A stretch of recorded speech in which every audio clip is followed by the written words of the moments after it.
Hi అండి. అందరికీ నమస్కారం. నా పేరు శ్రీదేవి అండి. నేను ఇప్పుడు చెప్పబోయే టాపిక్ ఏంటంటే, చిన్నపిల్లల్లో ఎక్కువ మోషన్స్, వామిటింగ్స్ అవుతూ ఉంటాయి కదండీ.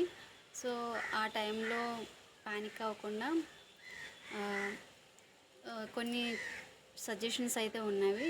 అంటే చిట్కాలు అవి అందరికీ తెలిసినవే. ఒకసారి నేను చెప్దాం అనుకుంటున్నాను. యాక్చువల్లీ నేను ఎప్పుడూ కూడా డైరెక్ట్ చెప్పలేదు వీడియోస్ అవి. కొంచెం నాకు చెప్పడం రాకపోయినా మీకైతే మ్యాటర్ అయితే మీకు యూజ్ అవుతుందని అనుకుంటున్నాను నేను. అదేంటంటే పిల్లలకి మోషన్స్ అవి అవుతున్నప్పుడు వాటర్ ఎక్కువ ఉండదు కాబట్టి డీహైడ్రేట్ అయిపోతారు కాబట్టి చాలా నీరసపడిపోతారు. సో, ఆ టైంలో లిక్విడ్ కావాలి బాడీకి అని అందరికీ తెలుస్తుంది, కానీ అది ఎలా ఇవ్వాలి ఏంటన్నది కొంచెం అటు ఇటు అవ్వడం వల్ల కొన్ని సక్సెస్ అవుతాయి. కొన్ని అయితే కనుక మళ్ళీ వామిటింగ్స్ ఎక్కువైపోవడం, బాగా డీలా పడిపోతారు, ఇంకా అలా అయిపోతుంది.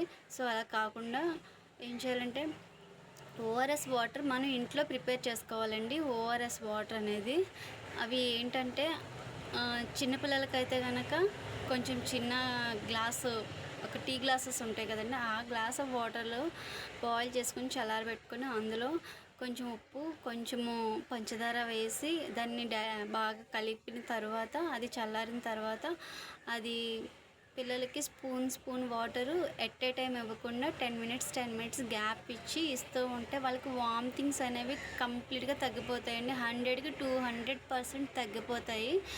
అదే పెద్దవాళ్ళు అయితే కనుక కొంచెం పెద్ద గ్లాస్ వాటర్ ఉంటుంది కదండి, ఆ గ్లాస్ వాటర్ని బాయిల్ చేసి సేమ్ ఇలాగే ఉప్పు, కొంచెం పంచదార వేసి కలిపి ఆ వాటర్ని 5 mlగా కొంచెం గ్యాప్ ఇచ్చి తీసుకోవడం వల్ల వామిటింగ్స్ అనేవి ఫాస్ట్గా క్యూర్ అవుతాయండి.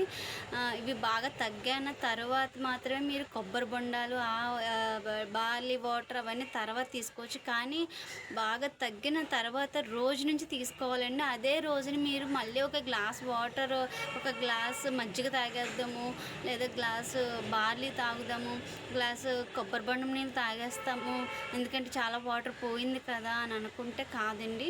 ఆ రోజు కంప్లీట్గా వదిలేసేయాలంటే వదిలేసేయాలి. ఆ గ్లాస్ వాటరు ఏదైతే ఓఆర్ఎస్ అయిపోతుందో అది అయిపోతే మళ్ళీ ఇంకొక సేమ్ క్వాంటిటీలో వాటర్ తీసుకొని మళ్ళీ అదే ప్రాసెస్ తీసుకోవాలండి, అదే ప్రొసీజర్లో తీసుకోవాలి.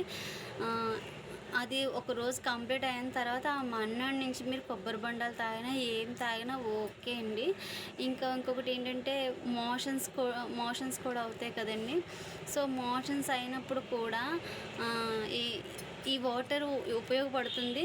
ఎట్ ద సేమ్ టైము ఏం తీసుకున్నా సరే మోషన్ అనేది అవ్వడం ఎక్కువ అయిపోతూ ఉంటుంది. మజ్జిగ అన్నము, చారన్నాలు తీసుకోవచ్చు, కానీ అప్పుడు కాదండి తీసుకోవాల్సింది, ఆ రోజు కాదు.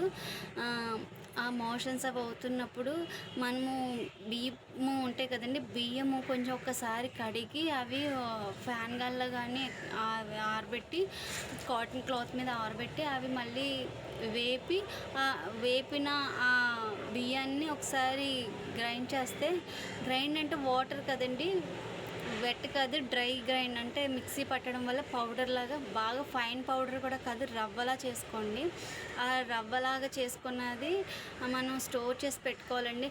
ఒకవేళ స్టోర్ చేసి పెట్టుకోకపోతే కనుక ఆ రోజుకి ఒక గుప్పుడు బియ్యం, అవి అయితే పాసిబిలిటీ అవుతుంది కదండి. గుప్పుడు బియ్యం సేమ్ వాష్ చేసుకొని వెంటనే మనకంత టైం ఉండదు కదండి అనుకుంటే ఒక చిన్న గ్లాసులో సగం బియ్యము వాష్ చేయకుండానే వేపుకొని ఫాస్ట్గా మరి పౌడర్ చేసుకొని అది మరుగుతున్న నీటిలో వేసుకొని అది చిన్న ఫ్లేమ్ పెట్టి దాన్ని కుక్ చేయించాలండి. అది మెల్లగా కుక్ అవుతుంది. సో, మెల్లగా కుక్ అవ్వడం వల్ల అది బాగా కుక్ అవుతుంది. కుక్ అయిన తర్వాత అందులో కొంచెం సాల్ట్ వేసి అది మనం పెట్టడం వల్ల, ఎవరికైతే మోషన్స్ అవుతున్నాయో వాళ్ళకి పెట్టడం వల్ల ఏమవుతుందంటే అది సాలిడ్ స్టమక్లో ఉన్న మోషన్ని సాలిడ్ చేస్తుందండి. సాలిడ్ అవ్వే అంటే స్టాప్ చేస్తుంది. బాడీలో వాటర్ అంతా పోకుండాను అది మోషన్ అనేది సాలిడ్గా అవుతూ ఉంటుంది స్టమక్లోని. అదే ఆ రోజంతా అదే పెట్టాలండి వాళ్ళకి. ఎవరికైతే మోషన్స్ అవుతున్నా వామిటింగ్స్ అవుతున్నా ఇది చాలా ఉపయోగపడుతుందండి. అట్ ద సేమ్ టైము జ్వరం వచ్చినా కూడా మీకు జ్వరం వచ్చినప్పుడు కూడా ఇది చాలా యూజ్ అవుతుందండి. ఈ వేపుడు జావ అంటారు దీన్ని. చాలా యూజ్ అవుతుంది మీకు. ఇది స్టోర్ చేసుకొని చిన్న ఒక కంటైనర్లో పెట్టుకుంటే, ఒక చిన్న బాక్స్ కంటైనర్లో పెట్టుకోవడం వల్ల ఎప్పటికైనా ఉపయోగపడుతుంది. చిన్నవాళ్ళకైనా పెద్దవాళ్ళకైనా ఫాస్ట్గా ఉపయోగపడుతుందండి. ఎక్కువ బాడీస్కి మెడిసిన్ని అలవాటు చేయకండి. చిన్నవాళ్ళకైనా పెద్దవాళ్ళకైనా సరే సైడ్ ఎఫెక్ట్స్ ఎక్కువ ఉంటున్నాయి. సో అందుకనండి. సో మా ఇంట్లో ఎప్పుడు కూడా నేను ఇదే ప్రిఫర్ చేస్తానండి. హాస్పిటల్ అయితే మ్యాక్సిమం ప్రిఫర్ చేయనండి అసలు నేను. సో అందుకని మీకు ఉపయోగపడుతుందని అనుకుంటున్నాను. నేను ఎప్పుడు కూడా వీడియో ఇలాగ డైరెక్ట్గా చేయలేదండి. నాకు కొంచెం భయము.